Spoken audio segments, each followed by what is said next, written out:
एक ऐसा आईपीओ आ रहा है जो इंडिया के इलेक्ट्रिसिटी ग्रिड और रिन्यूएबल प्रोजेक्ट से जुड़ता है। नाम है अटलांटा इलेक्ट्रिकल्स लिमिटेड, एक ट्रांसफार्मर मैन्युफैक्चरर जो 30 साल से ज्यादा काम कर रहा है। आज हम देखेंगे इस कंपनी का बिजनेस, फाइनेंशियल्स और आईपीओ के डिटेल और समझेंगे कि इन्वेस्टर्स के लिए क्या सीखने लायक है। Hi friends, my name is Santosh and you are watching stock Khabar daily. Let's start. Atlanta electricals 1988 में बनी थी। एक कंपनी बनाती है पावर ट्रांसफार्मर्स, ऑटो ट्रांसफार्मर्स और इन्वर्टर ड्यूटी ट्रांसफार्मर्स। आपको सिंपल लैंग्वेज में समझाऊं, जो बड़े बड़े electricity grids, renewable energy plants होते हैं, उन्हें चलाने के लिए ट्रांसफार्मर जरूरी होते हैं। एक कंपनी वही सप्लाई करती है। अटलांटा के क्लाइंट्स पब्लिक सेक्टर भी है, प्राइवेट सेक्टर भी, मतलब दोनों तरफ डिमांड है। और अब कंपनी अपना नया मैन्युफैक्चरिंग प्लांट वेडोड गुजरात में लगा रही है, जिससे कैपेसिटी और स्केल और बढ़ेगा। आईपीओ ओपन होगा 22 सितंबर से 24 सितंबर तक। Allotment 25 September, listing 29 September. Price band 718 to 754 पर share. Lot size 19 shares minimum. Total issue size 687.34 crore.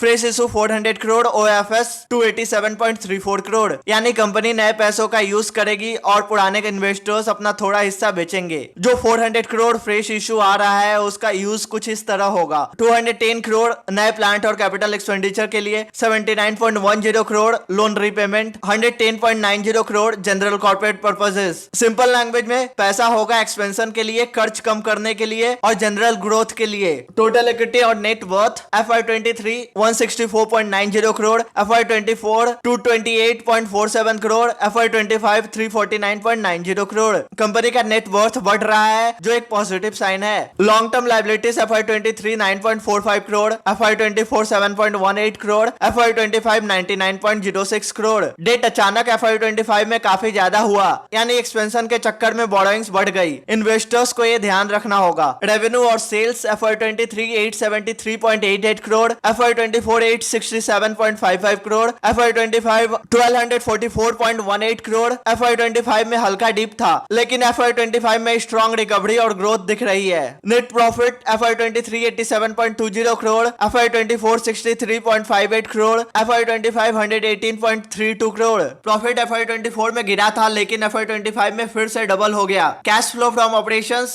FY23 51.98 crore, FY24 88.31 crore, FY25 83.58 crore. मतलब कंपनी अपने काम से एक्चुअल कैश जनरेट कर रही है, जो एक हेल्दी सिग्नल है। प्रॉफिट एंड लॉस में प्रॉफिट दिखाना अलग है, लेकिन अगर रियल कैश बैंक में आ रहा है ऑपरेशन से, तो वो ज्यादा स्ट्रॉन्ग होता है। अटलांटा इलेक्ट्रिकल्स के नंबर एक इंटरेस्टिंग कहानी बताते हैं। बिजनेस मॉडल क्लियर है। ट्रांसफार्मर मैन्युफैक्चरिंग में 30+ इयर्स का एक्सपीरियंस। आईपीओ का पैसा मेनली एक्सपेंशन और खर्च कम करने में यूज होगा। रेवेन्यू और प्रॉफिट FY24 में गिर गए थे, लेकिन FY25 में वापस बाउंस हुआ। डेट सडन बढ़ गया है, जो एक रेड फ्लैग भी हो सकता है, लेकिन अगर नए प्लांट से सेल्स और प्रॉफिट बढ़ गए तो ये मैनेजेबल है। सबसे इंपॉर्टेंट कैश फ्लो पॉजिटिव है, जो एक अच्छी बात है। एक इन्वेस्टर के लिए लर्निंग ये है कि आईपीओ में हमेशा सिर्फ ग्रोथ नंबर्स नहीं देखे, डेट, कैश फ्लो और यूज ऑफ फंड्स भी समझना जरूरी है। आपको क्या लगता है, अटलांटा इलेक्ट्रिकल्स का आईपीओ सक्सेसफुल होगा या नहीं? अपना व्यू कमेंट में लिखिए। So that's it in this video. अगर वीडियो पसंद आया हो तो लाइक करें, शेयर करें और ऐसे इन्फॉर्मेटिव कंटेंट के लिए सब्सक्राइब करें। स्टॉक खबर डेली और बेल आइकन दबाना ना भूले। मिलते हैं नेक्स्ट वीडियो में, तब तक के लिए bye bye, take care and happy investing.